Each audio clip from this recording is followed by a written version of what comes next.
Chongó dice lo que sé que viene todos los años. Para la paz. Siempre viene para acá. Siempre para acá. Siempre viene el año más plata. Ya va a tener más plata.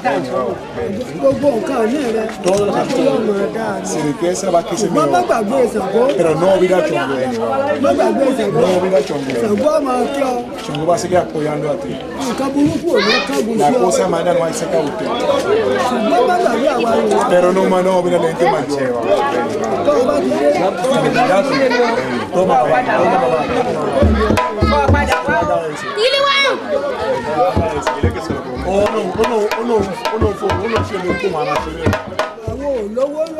ellos no tienen plata. Cuando viene trae más plata, más cosas para ellos. Ellos no tienen vivienda. Son 4. Ellos son 4. Ellos son los que sientan con Chongó. Lo que diga ellos es sincero. Todas las cosas que te pidieron van a levantar más. Chongó lo te va a apoyar más. Pero no olvida Chongó. Todos los años.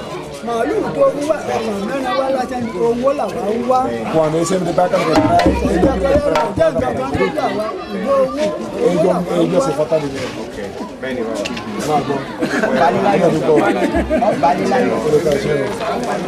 Eso está. Eso.